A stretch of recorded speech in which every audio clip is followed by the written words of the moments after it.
get all these stars shining. It's bright in here. Here's Washington, drives inside of Vinny Johnson. Good! Three-point shooting late tonight. I expect him to break loose.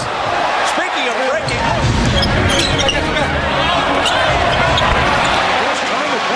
Way into the clear with the killer crossover.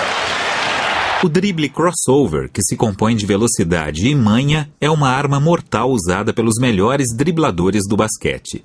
Os mestres do crossover são chamados de quebra-tornozelos por mandar os defensores para o chão de forma constrangedora. O drible crossover, genealogia de uma jogada mortal. Dwayne Wade, dono de um crossover mortal, fala de sua técnica e dos jogadores que o inspiraram.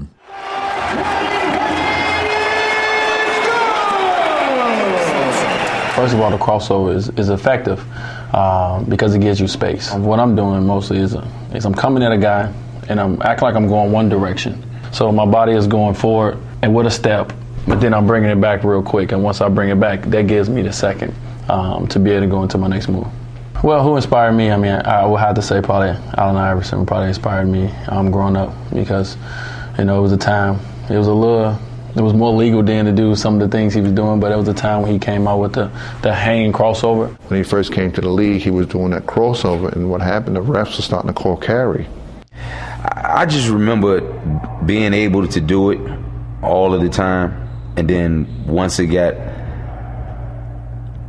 that effective, then that's when it started getting called a lot. It was cool. He had commercials about it, so he kind of broke it down so you can see the breakdown of how to do the crossover.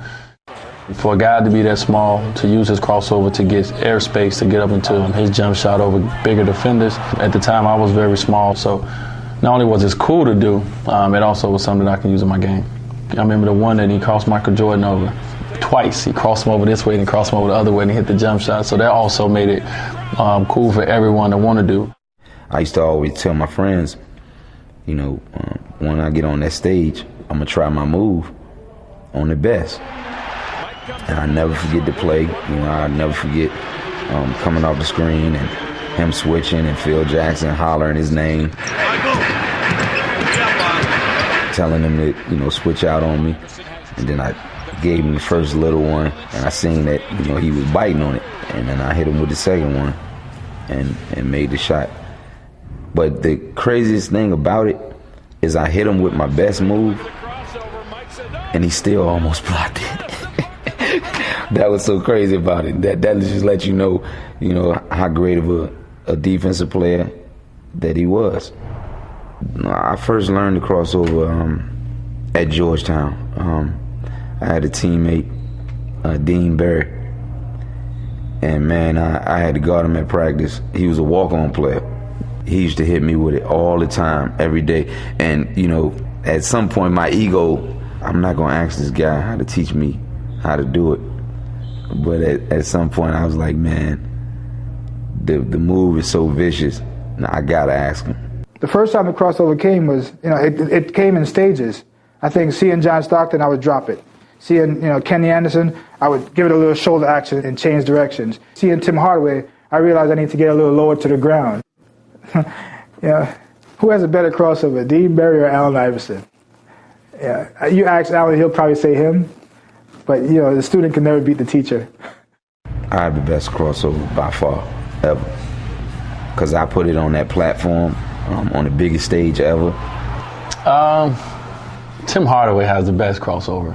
AI has the easier one to do. But Tim Hardaway's still to this day is hard. But it was probably the most effective crossover. But you don't see a lot of guys doing it because a lot of guys can't do it. Tim Hardaway used to come at people, 100 miles an hour and change directions 2 ways. He'll go bing, bing real fast. And that's hard for a lot of people to do. So Tim Hardaway is probably the toughest. You get beat up, people had their forearms on you, they could hand check you and all that. So for us to get past that, we had to work on our game to get a move to get past people. I saw Pearl Washington one day. I was like, wow, I want to do that move. I went out there and started practicing the move, and I could do the in and out, but it just didn't feel right to me. I started doing it my way. So I used to come and cross and put it between my legs, then bring it back in front of you and cross you over and have a free lane to the lane. what I put out there from all the work that I did to master that move, people see that move and they use it in their arsenal or their game. Allen Iverson was great at it. Hardaway was great at it too also. When I was younger, you know, out in the playgrounds or in the Howard houses where I used to live at, one of the things I seen when I did the crossover, by being low to the ground, it's much easier to do your crossover because it's hard for somebody to try to take the ball from you when you're down low. Well, when I think of Dwayne Wade, I just think of somebody who's just a phenomenal athlete. He's only about 6'4", 6'5". You see a guy who could, you know, cross you over and then step back, shoot a jump shot, or go to the basket and dunk on you. I mean, that's just unbelievable. Most of the new guys coming in, crossovers are effective because of their speed. When you look at Derrick Rose, he'll come at you, he'll do a crossover, and then he will blow by you because he's so athletic, he's so powerful and explosive. But I'm pretty sure it's going to be some guy that come along that's going to learn it and get it better than I got it. And his is going to be better than mine. Hopefully it's my son.